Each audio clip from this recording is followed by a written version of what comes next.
श्याम रंग दुल्हा के नयन बड़ विशाल, श्याम रंग दुल्हा के नयन बड़ विशाल। ये कनियुनी को ने लागे ई चटकल सन के गाल,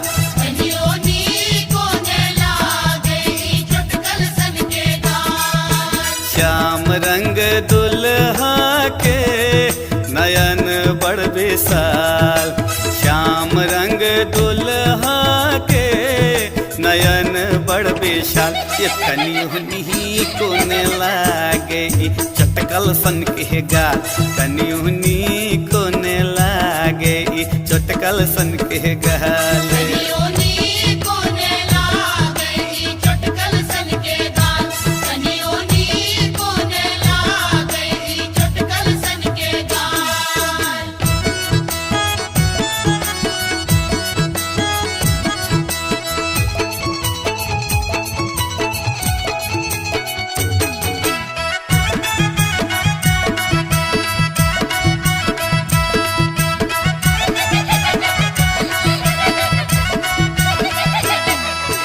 सासुर में दुल्हा आहा खूब दूध खाओ, फिर अपन चटकल चटकल गाल के फुलायो।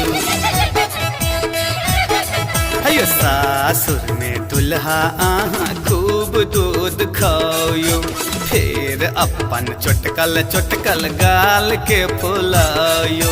हार हार जागल दुल्हा लागे छत कमाल, हार हार जागल दुल्हा लागे छत कमाल। ये कनियुनी को ने लागे चटकल सन के गाल, कनियुनी को ने लागे चटकल सन के गाल।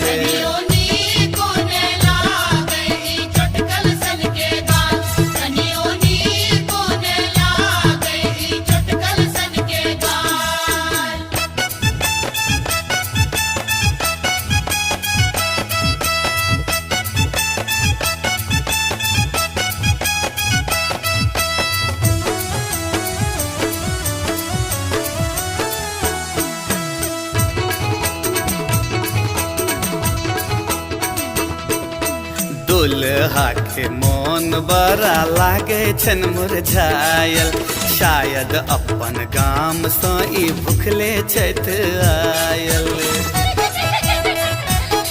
हे दुल्हा के मन बड़ा लागे छन मुरझायल, शायद अपन गाम सँ ई भुखले छथि आयल। पातर छीतर दुल्हा के बिगड़ल छन हाल, पातर छीतर दुल्हा के बिगड़ल छन हाल। ये कनियुनी को ने लागे चटकल सन के गाल, कनियुनी को ने लागे चटकल सन के गाल।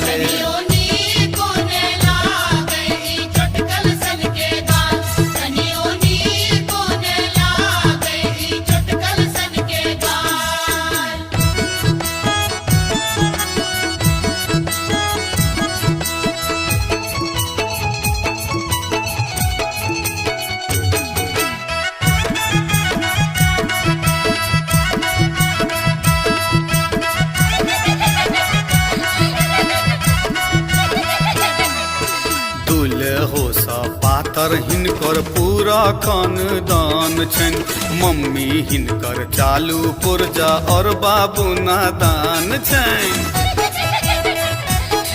आय दुल्हो सँ पातर हिनकर पूरा खानदान छन, मम्मी हिनकर चालू पुर्जा और बाबू नादान छन। पढ़ल लिखल दुल्हा त लगबै छथि ताल, पढ़ल लिखल दुल्हा त लगबै छथि ताल। ये कनियुनी को ने लागे चटकल सन के गाल, कनियुनी को ने लागे चटकल सन के गाल।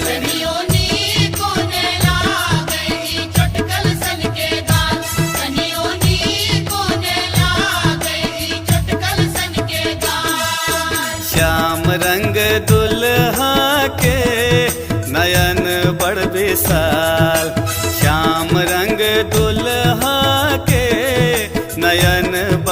साल ये तनियुनी कोने लागे ई चटकल सन के गाल तनियुनी कोने लागे ई चटकल सन के गाल